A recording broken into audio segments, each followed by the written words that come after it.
We're Offstage. I'm Scott. I'm here with Lee, and more importantly, Steven. It's Dijoseph, correct?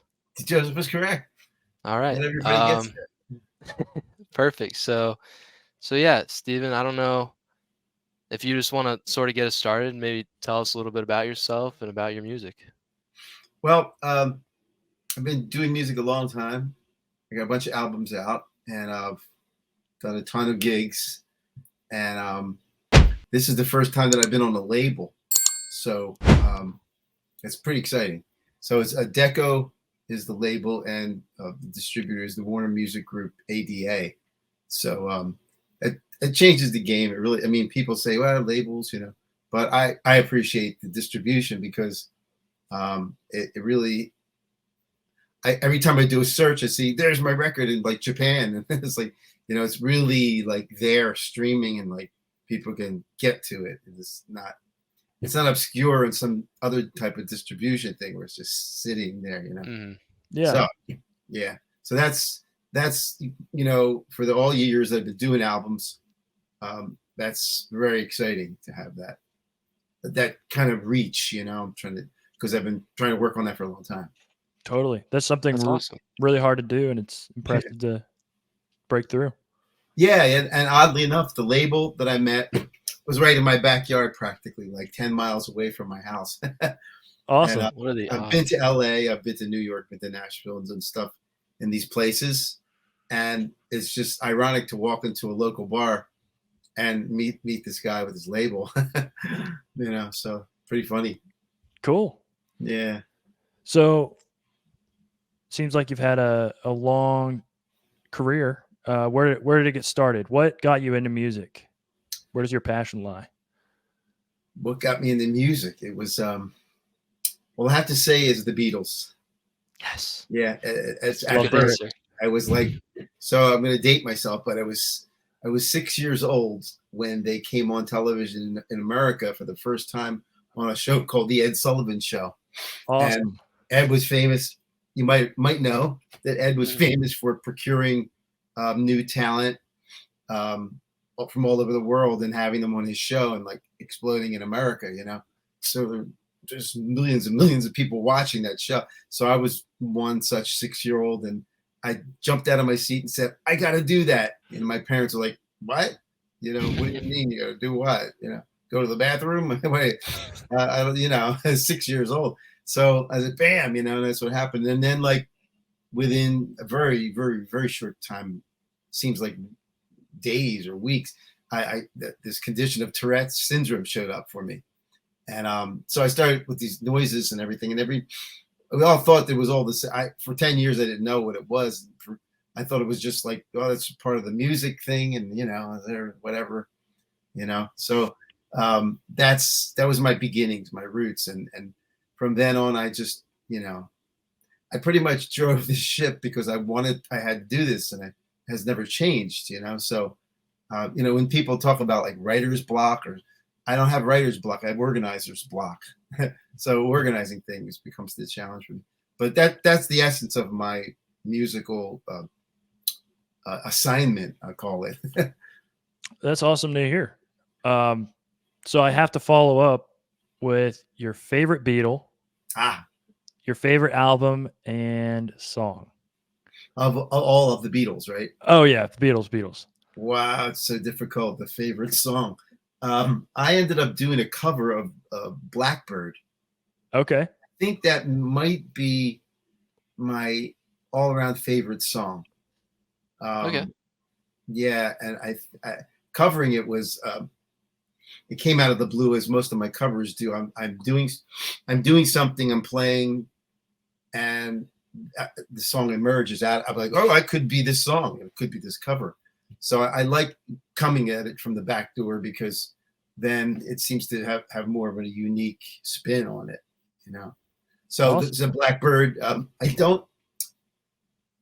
My favorite Beatle, I guess, maybe typically people would say McCartney. I'm not saying it's hard to pick a favorite, but Ringo and George were such a crucial part, and but McCartney's been obviously the most prolific, and he kind of drove the ship in some ways, in that he had all these ideas. But, you know, Ringo was nice and even keel, you know, when they were all like, you know, at each other. But Ringo seemed to, so I guess, you know, maybe it's between Ringo and Paul, a little bit George in there, and then John. Okay. Oh, Hey. Yeah. okay. Completely fair. I'm a George fan. Okay. George is I was Yes. wondering if he was going to comment on that.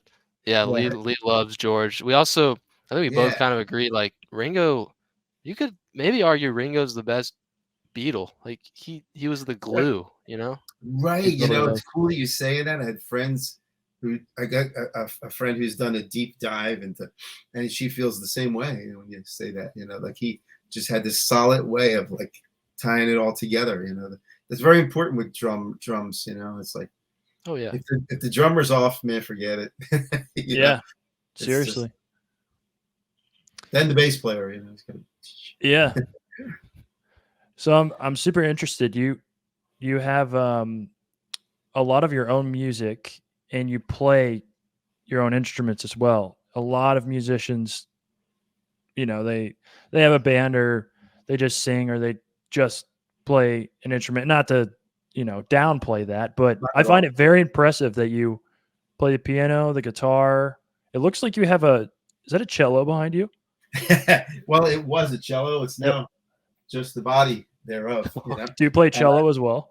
I have the right down here. I have the neck. So Oh, What there you happened? I go. still have the neck around, you know. So I found this cello in the trash, and it was, you know, it was broken. It obviously needs repair, and I've been kind of waiting for the right person to put it together. Okay. Meanwhile, it sits on top of my piano.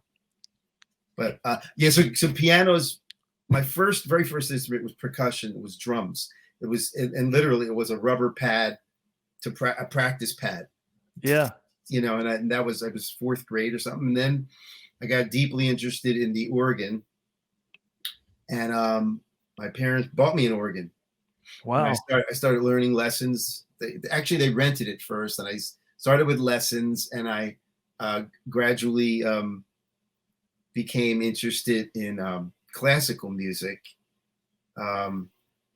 That all kind of happened at this in a similar time. But I practiced on this organ, and I would write songs. And then, you know, the first thing they got me, though, I'm gonna pull this out too. I didn't expect to be doing this, but I'll do it anyway. No worries. Just for fun, you know. So yeah, this is so this here's my first instrument right here. Whoa. That's awesome. Isn't that wild? I still have it. Do you play it still? Well, it's, you know, kind of on its last legs, but I have a video that I did a cover of an artist named Kesha, and Yes. it turned out to be like sort of a Cajun instrumental version of Kesha's song called "Let It Go," and I don't know how that happened, but that happens to me all the time. But so I used it in that video. I'll share that with you. I'll email it to you or something. Oh, But, totally. We'd love to watch it. yeah, so I started with that pad, and then I got these drums, this keyboard, and then eventually I wanted a real good organ, and they got that, and I started with lessons, and I got then into a rock band when I was like 12, and they were like all 18. It was pretty That's funny. awesome. Because I was the kid, you know, and they would always bust my chops, and you know, but I did it for about a year, and then I got into a wedding band, and I was a very wealthy 14-year-old. Yeah. Because they played every weekend, and so I got a lot of experience, you know, in gigging at that young age, and then I deeply into classical music during that time, and because I got deeply into the progressive rock guys, Yes, and Genesis, and all these guys, and they were all like classical background. So I wanted to know what that was. And then when I got into classical, then I was blown away by the composers, and that's a whole other life. So I started with all of that, and the writing and the composing, and eventually got it at around 18. got into like a progressive rock band and started writing and doing shows. And eventually then I got into my own solo writing, and that's what has sustained me all these years. Solo driven, you know. Awesome. There you go. Yeah, it's Do you really still cool. perform live? I do. I've just calculating gigs, and I've probably done around, roughly according to what I have in my documents and my calendar, about 7,500 gigs in the last Wow. 45 years, I guess, you know. So That is, yeah, that's a lot of gigs, man. A couple, you know. yeah. So it's a mix of performing, like just regular working gigs, and then concerts and speaking. So and it's a small percentage of them were in Europe, not as much as I would have liked to be, but I just was absorbed here in the U.S. So, but that could be changing with this new album because it's all over the place, and I could end up doing that much more than I realize right now. Totally. Yeah, I saw you were on your website. You were in the house concert series on PBS. Yes. What was your experience with that? Well, I made some friends there, just called WHYY in Philadelphia, and I've been on their few different shows over the years. One was an interview about Tourette's, and then one was just trying to think. Well, my recent connection was a wonderful person who produces Lisa. I always mess up her name. Lisa White Gray is her name. I hope I had that. Sorry, Lisa, if I got that backwards. But she has a show called You Oughta Know, and I got some background music on that. And she was also involved with the songwriting, the house concert series they do. And so I ended up getting some of my work on there too. So they're great. I mean, PBS is very supportive of what goes on in their regions, it's like, yeah. I guess I apologize if this is disrespectful in any way, but No. how's Tourette's has it hindered you or has it helped you in any way? I was waiting for you to ask. I don't know when, but I was going to ask at some point. You mean when does it fit in? But yeah, I mean, I speak on it, and I've been able to. I mean, what happened at a certain point was that I would ignore it as a musician. I would ignore it and just like, I want to be, I want to play music, and this thing is over here, but whatever, But gradually, people helping me with my work pointed out, like, this is like an important part of who you are and what you do. And then they, joked about it being a superpower. And oddly enough, later on, there was a film that came out called The Tick Code, and it was kind of treated like a superpower. And it's like, so all that kind of stuff kind of came together, and I started to just talk about it on stage and work it into pieces of music. I ended up writing a piece called Tourette's, because it's like Tourette's and jazz, blend together. Yeah. So there, and I have like a shit ton of stories about it, that, it was just became like I need to talk about this in almost all of my shows in some way or other, and then when I'm speaking on a specific, like a keynote kind of thing, then, it's more focused on the stories, and the music kind of supports that. But it's kind of like golfing, it's like when you golf, you play the ball where it lands. And so when you have Tourette's, your tick doesn't show up at planned intervals. Right. It shows up, and it's like, I've just learned. I mean, part of the thing that developed for me was this sense of humor about it. And later on, I started to meet people, like other people with Tourette's, who were comedians and dancers. And so it's really it's opened up so much since, I first heard the words when I was 16.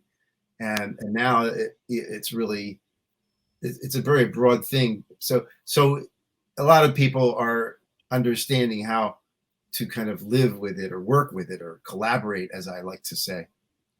Yeah. Yeah, That's an awesome mindset. I like that.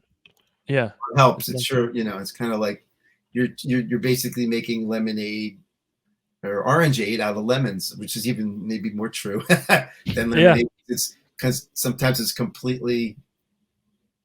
not like lemon and lemonades. You can follow that, but lemon to orange, orange juice is kind of different. But it Yeah. sometimes is that circuitous to get to a positive space about it.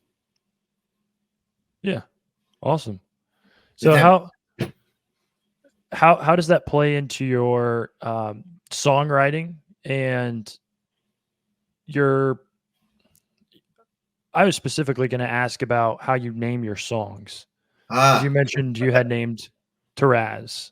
well, Taraz was like, that happened because of the continuing question of, well, how does it affect your music and your creativity? Yeah. Yeah. And so one day I was like, I'm going to write a piece that sort of demonstrates that all in like about 6 minutes, and so it's been effective that way because then there was we're actually working on a kind of a little mini documentary about that piece and what it means, because Okay. it has its own story. But uh, I with titles of songs, I basically they almost kind of name themselves in the sense that they come and I start creating them. A lot of times it seems to be simultaneously with the music, and then the lyrics present themselves, what the song is going to be about, and usually the titles within the lyrics, most of the time. Yeah. Which Cool. yeah. I love to hear the process of how artists decide that kind of stuff. You don't get to Yeah. hear it all the time, so Right. Well, it's sometimes there's a topic that I'm wanting to cover, and so maybe the song will be called that, But usually it seems to be that there's at least one word that's in this. Like a lot of my songs seem to be like ride, give, walk, run. right. They're pretty simple. Then the instrumental stuff has more complex names. There's like "Don't You Ever Stop" is one, recollection. Um, Solitary Road is those imagomatic pieces that don't have lyrics tend to be more of a process of naming. Yeah. Yeah. When I was looking through your highlighted songs here on your website, I noticed Ophelia. And is that inspired by Hamlet in any way? I was just curious. You got it. And it's cool that you know. Awesome. Can you excuse me for 1 second? I'm tired of playing with my nose. Bear with me for Yeah, 1 second. You're good. of course. Thank you.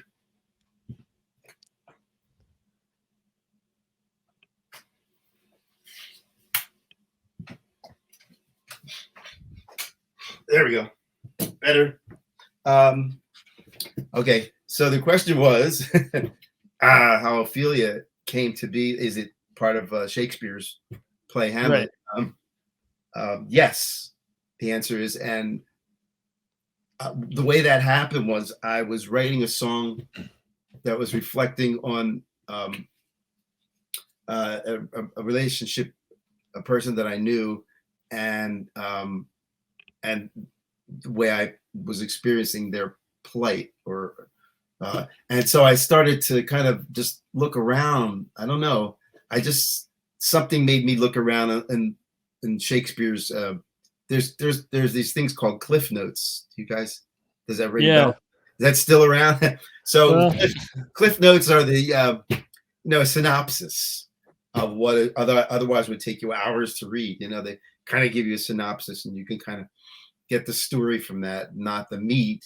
But so I read the cliff notes of Ophelia, the Hamlet piece, and about Ophelia, and I was well, that really fits, and so I took her character and interjected it into the song, and I also at the end gave it a bit of a spin because it's such a sad song, the yeah.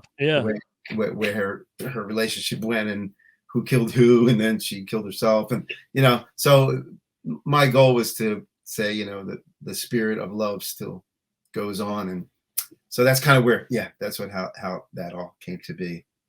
That's cool. I just recently learned about Hamlet and Mm. Ophelia and the Ophelia syndrome and all those things. So I was really Ophelia's. it was kind of fun to see that you had written a song about that. Uh-huh, uh-huh. Yeah, I So discovered it. I think,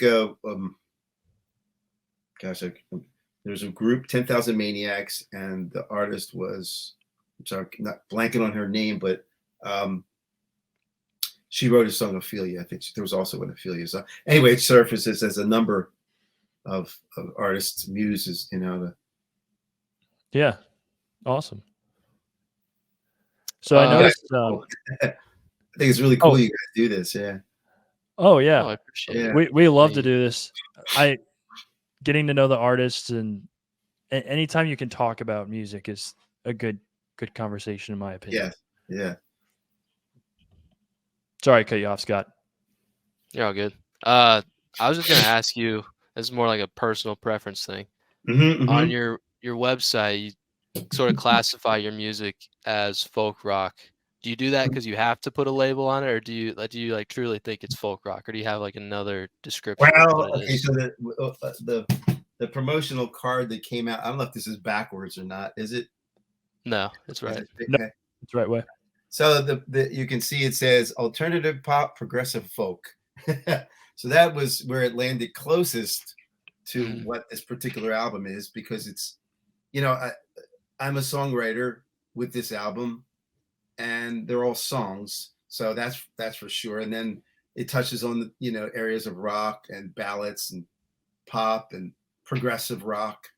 So that was the best I could do, and I was like, but I'm not so troubled by genre labelings anymore. It's like, okay, it may be a derivative of something, but it's folk and it's pop and it's rock and it's jazz and it's classical, so that's okay. mm, Artists, I mean, including myself, way back, get like, yeah, well, it's not exactly, it's like there's a bit of like Ted Nugent in there and like yeah, Zeppelin, and yeah. so it's not quite, so it's like, oh, okay, the OCD has taken over, the pickiness, but to me it's like, yeah, it fits in the realms of what has been traditionally known as these styles.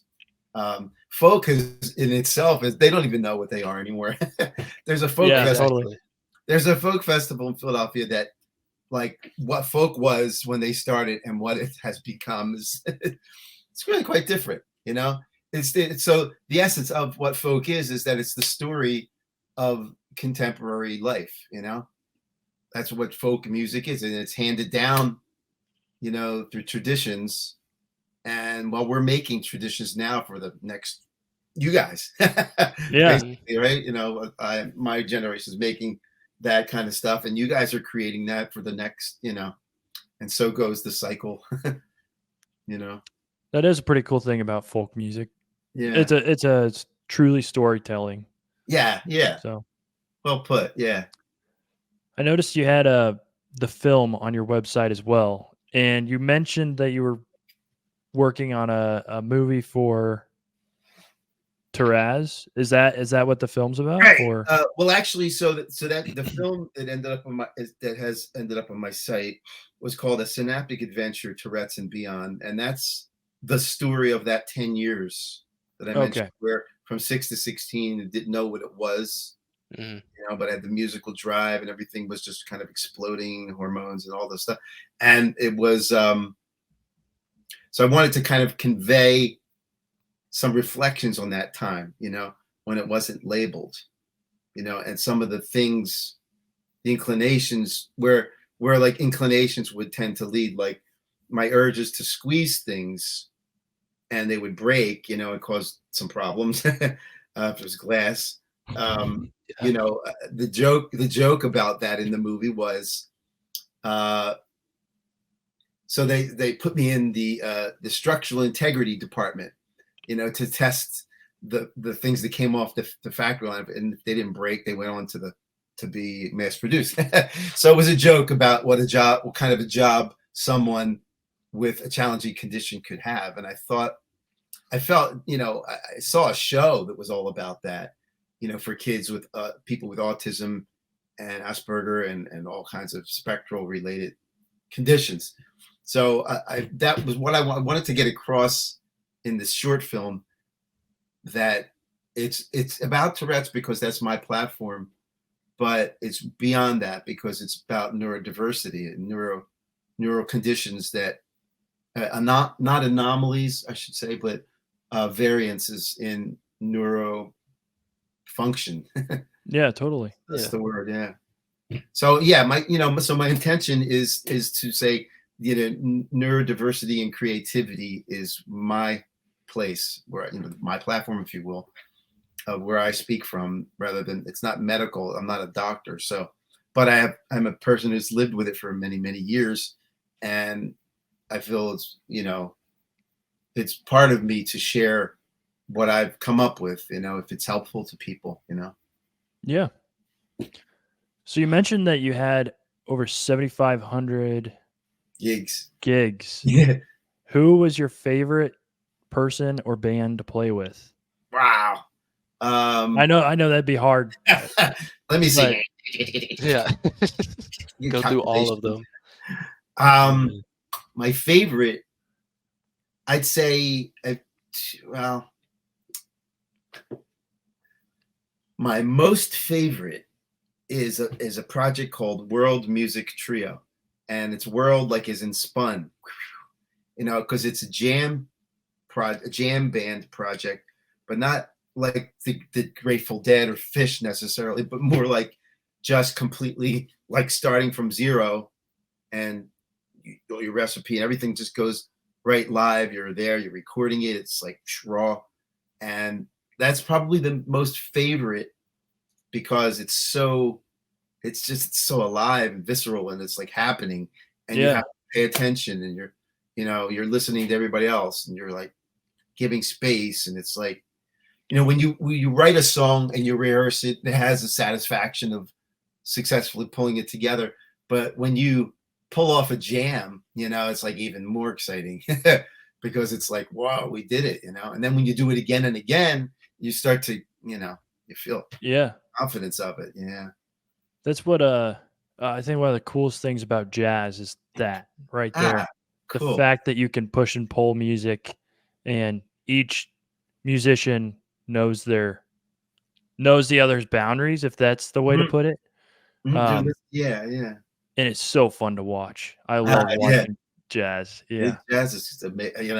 That is like that standard that one of the forms that we honor in today, and it's like how it was created was just fascinating to me. You had forms like just early in the startings of it. It was like there was this form. Early startings actually were within the impressionistic, even going back to Bach, like chord change. I heard Bach wrote a lot of music, guys. Yeah. Let me tell you. The wall of it, like a library, like huge, super prolific. And within the chords and the structures of what he did, you would hear jazz. You would hear bands like Genesis. You would hear. We lost Lee. Oh yeah, I'm still here. He's still here. I see your kitty cat. Yeah. See the tail going on. That's okay. You're still there though, somewhere. Sorry. Should we wait for a second? Oh, you're good. Okay. I was getting a phone call. Unfortunate. No worries. So, what I was saying was the depth of jazz. What is called jazz. Now, and this is another really important thing that most people don't think about if they know it, or if they know it. Like I would say, average people don't think about it, but Bach, Beethoven, Liszt, they were all master improvisers. And when I say improvisers, I mean those guys could take a form and improvise on it and build on the very specific form, kind of like jazz does. Mm-hmm. Just mind blowing. And what was really amazing to me was that over the decades or centuries, that classical musicians could not improvise. And they weren't even taught to. They were taught to read what those guys wrote down. Yeah. You know, I'm sure if they went back and interviewed a few of those guys, they'd be like, dudes, improvise. Yeah. You need to learn to improvise because, you know, it's great. I really respect people who can sight read music and go bam, you know, but when you know what chordal progression you're moving through, Right. that's really helpful as an improviser. You know, you go, okay, at least when you're playing in form, like even jazz has forms because those guys are playing a Thelonious Monk song or any of those cats, you know, a Herbie Hancock piece, but they usually have what's called a head, right? The head is the melody, and they jam on the melody and the chord changes, and they'll play inside of it or outside of it, as they call that. Should I explain that or? Oh yeah, go for it. Just for the people listening at home, maybe. Yeah, and myself. So inside is like you're inside the chord. You know, there's relative. You know, you're in a C chord, and you're pretty much in. You're gonna play something inside C. It's very simple. Okay. But as you get more complex with the chord changes in jazz, there's a lot of room to play outside. So playing outside of C would sound like this. You know, that you're playing outside of C because you're playing chromatically now. So now you've got dissonance, and that's when that element came into jazz. That's my favorite because I love dissonance. You know, even it doesn't always have to resolve for me. I love, you know, so then that ended up. Okay, I'm just going to go on a little, just a pinch, but it went on. So it went on from jazz. You know, as you got that dissonance. People wanted even more dissonance. So you had people, and this is not the beginning of this era, but John Cage and Lamont Young, people who got into like complete noise, and not even what I'm doing is like, you know, stuff like that. Yeah. Outside of time signature, outside of point of reference. And that became what we, I guess, be called modern. I don't know. Sometimes I forget the names of these things, but it was definitely avant-garde. And it was, you know, so you had those guys who got sick of jazz even. Yeah. And they went on to do that. And, you know, they wanted natural sound. Sometimes there are albums where there's like, you know, a minute of silence and then they'll do one note and then there's a minute of silence. So it's these, you know, minimalist things. So it's really, it's just music is an expression of society and culture always. You know, whether it's folk music, jazz, classic, whatever it is, even rap, pop, whatever it is, it's expressing a culture. It's expressing an attitude. You know, it's never devoid of a root, you know, even though it can be very strange like that. It still has roots. That's something that, I mean, we talk about Kanye a lot. I don't know if you listen to him ever, but his music is very similar to that concept. Of just like the one I instantly go to Runaway, if you've heard Runaway, and just playing an E over and over and over. He plays E over. like 13 times before he changes everything. It's one of his best songs, I'd argue, and it's cool. Just his ability. It's really how it developed, then, right? Because when you say, you know, it's always it has always become something that the artist brings to the existing tools, you know, like E. The tools of expression, I think of them as. Yeah, it takes some great minds, like patience or freedom of thought, or sometimes angst or whatever it is. I mean, I in some of my angst moments, I've come up with things that were, you know, like Ophelia. There's another song on my album called "Where Did You Learn?" and you know, kind of feel that was derived out of angst. Yeah, you know? And it was just it seems pretty powerful. It seems like that. Do you ever listen to ragtime or play ragtime? Yeah, I do. I do. I love like specifically. Are you thinking of? I usually just go straight to Scott Joplin. There you go. Yeah. Funny you should ask. I don't know if you saw this in the background, but there you go. Here's what's left of the album that got soaked and wet. But wow. But I did, and the fella's name on the back is Joshua Rifkin.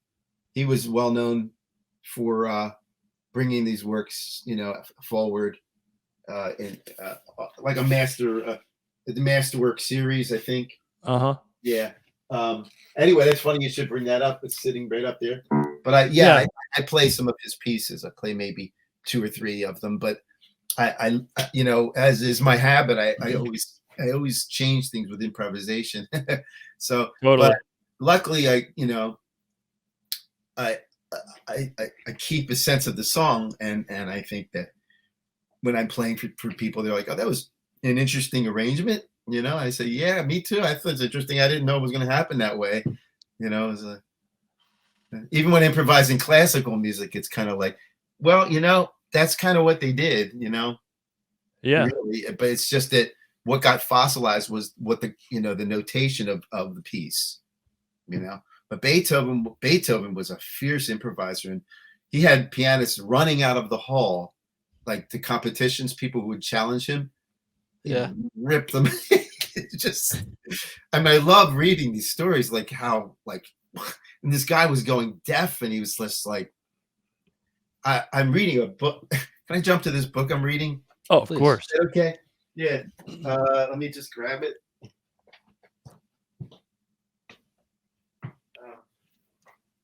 Okay. If you get, so I'm going to recommend this book to musicians because I think they all need to read it, no matter what kind of music you do, because it's this book. You can see it, The World's Great Men of Music. Pardon the him, her, they, them, and all that stuff, but it just happened to be a woman wrote this. Harriet. Yeah, I think her name is Harriet Brower, and it was written 100 years ago. The book itself, wow, the original writing. Wow. So she was closest to some of the composers, because, like, for instance, Edward Grieg, he died in some 1907 or something like that. So you're talking about 1922 when it was 102 years old. And so she was like not even 20 years away from when he had died. So she may well have heard him play, So I love that kind of stuff, because when you read the stories and you realize these dudes were rock stars, they had people out in the streets, just like, the Kanye might have, waiting to get into a concert. And he had people like that, and women and comrades, and challenges. It's just so fascinating, that I think it's really important for musicians to realize, while they're working on their own thing, that they are part of a whole that has been going on for a long time, much longer than our, particular small view might be. Am I getting too philosophical? No. No, I say get more philosophical at this point. Amen, brother. Yes. So that's so I'm very happy to be able to, I didn't plan any of this, but this book is amazing. So if you all can find it, I'd recommend finding it. It's had like 3 or 4, 5 editions since, like, the last one was 1945. Still, older than me. So I'll have to give it a look. See if we can find one. Yeah. Yes. Yeah. I find it so interesting that in our world today, we think of music very linearly. Like, before this conversation, even, I would think music is pretty linear. You start and you stop. There's not a lot of improvisation unless you're going and looking for it. But then you look at artists like painters and people that draw, they never make the same thing twice. And music is the same thing. It's never the same thing twice, which is so cool. Mm-hmm. And I'm glad that you've brought that outlook to me, and hopefully a lot of others. Hopefully, yeah. I mean, I think, well, there's a couple of thoughts I have. One is that I think everyone, musician, or no musician, should fiddle with an instrument, because it's, no matter, without, by themselves, even in their bedroom, it's like, it does something to you, because there's this thing in your hand and you're making a sound with it. And whatever that sound might be, it doesn't matter. Just like to be non-judgmental about it. If you're going to go perform, you'll approach it in another way, and you'll start to learn that approach. But I think there's something about the sympathetic vibration between human and instrument that is really healing. Can be very helpful. Yeah, totally. Music is awesome. I keep thinking about like the improvisation and how, I mean, any song you hear is the culmination of thousands of people beforehand that have added some little tweak to it, and that's Scott, how right it got on. to Yeah, where man. it is. I mean, it's just wow. Isn't it fascinating? It really is. Yeah, that always amazes me.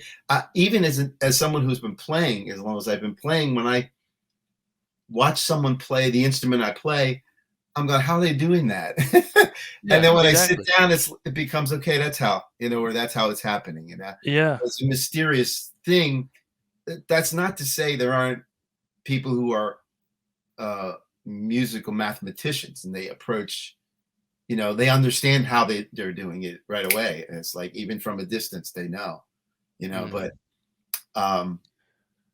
part of that, I don't know. It's all different for each player, I mostly, but I mean, there's a common ground where we learn, and we come to understand these sounds. And first we understand the notes, and then we understand the variation in volume and velocity, and then we understand the variation in touch.